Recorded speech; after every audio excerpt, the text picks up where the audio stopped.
ଆହେ ଓଷୁଆଟା ଆଣିବ କି ମୁଁ ପା ଚିତା ଧରିକି ଛିଡା ହେଲି ଦିଅଙ୍କ ଚିତା ଲାଗିବ। କଣ କରିବ? କଣ କରିବି? ଦିଆ ପା ଚିତା ଲାଗି ଅମାବାସ୍ୟା ସବୁ ଭୁଲି ତମେ ସବୁ ଜାଣି ଶୁଣି ପଚାର ମତେ ଲାଗେ। ଆଜି ପରା ଚିତା ଲାଗି ଅମାବାସ୍ୟା ଦିଅଙ୍କର ଯୋଉ ଚିତା ଖୋଲା ହେଇଥିଲା ସ୍ନାନ ପୂର୍ଣ୍ଣମୀରେ ତା ଆଜି ଲାଗିବ। ରଥଯାତ୍ରାରେ ବା ପିନ୍ଧିକି ଯାଇଥିଲେ। ରଥରେ କୋଉ ଚିତା ପିନ୍ଧିଥିଲେ? ରଥରେ ସୋଲ ଚିତା ପିନ୍ଧିଥିଲେ। ଯେମିତି ଆମେ ବାହାରକୁ ଗଲେ ସବୁ ଗହଣା ଗାଣ୍ଠି ଖୋଲି ଦେଇକି ଯାଉଛେ, ମହାପ୍ରଭୁ ସ୍ନାନ ଯାତ୍ରା ପୂର୍ବରୁ ସବୁ ଖୋଲି ଦେଇଥିଲେ। ସେ ଗୋଟେ ସୋଲ ଚିତା ପିନ୍ଧିକି ଯାଇଥିଲେ। ଆଜି ମହାପ୍ରଭୁଙ୍କର ଯୋଉ ରତ୍ନ ଖଚିତ ହୀରା ଖଚିତ ଚିତା ମହାପ୍ରଭୁଙ୍କ ମସ୍ତକରେ ପୁଣି ଥରେ ଲାଗିବ।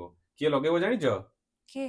ଦଇତାପତି ମାନେ ଲଗେଇବେ। ଦଇତାପତିଙ୍କ ସେବା ତ ରଥଯାତ୍ରାରେ ସରିଯାଇଛି। ହଁ, ରଥଯାତ୍ରା ପରେ ବି ଦଇତାପତି ମାନଙ୍କର ସେବା ଅଛି। ଆଜି ମହାପ୍ରଭୁଙ୍କର ଯୋଉ ଚିତା ଲାଗି ହବ ଦଇତାପତି ମାନେ ଯାଇ ଲଗେଇବେ। ରାହୁ ରେଖା ଲାଗି ହବ ତାପରେ ଦଇତାପତି ମାନେ ଲଗେଇବେ। ତେଣୁ ଆଜି ହେଲା ମୁଖ୍ୟ ଜିନିଷ ମହାପ୍ରଭୁଙ୍କ ଚିତା ଲାଗି ହବ।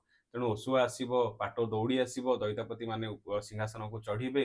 ପ୍ରଥମେ ଭୂଦେବୀ ଶ୍ରୀଦେବୀଙ୍କୁ ଖଟଶେଜ ଘରକୁ ନିଆଯିବ। ମହାପ୍ରଭୁ ଯୋଉ ଝୋବା କଣ୍ଠି ପିନ୍ଧିଛନ୍ତି ତାକୁ ମଇଲମ କରାଯିବ ଏବଂ ଅମାବାସ୍ୟା ନାରାୟଣ ବିଜେ କରିସାରିଲା ପରେ ଦଇତାପତି ମାନେ ସିଂହାସନକୁ ଚଢି ମହାପ୍ରଭୁଙ୍କର ଚିତା ଲଗେଇବେ। ଆଉ ଚିତା ପିନ୍ଧିଲା ପରେ ଆମ କାଳିଆ ଦିଅ ଆଉ ଟିକେ ସୁନ୍ଦରିଆ ଦେଖାଯିବେ। ଏ ବିନା ଚିତାରେ ଆମେ ଦେଖୁନ ଆମ ଦିଅ କେମିତି ବିନା ଚିତାରେ ବଇଛନ୍ତି। ତେଣୁ ମହାପ୍ରଭୁଙ୍କର ଚିତା ଲାଗି ହବ। ହଉ ଆଣ ଆଣ ତମେ ଆଉ ବଜ ବଜ ହୁଅନି ମୋ ସହିତ ମୋର ଦୁନିଆ କାମ। ହଉ ହଉ ଆଣୁଛି।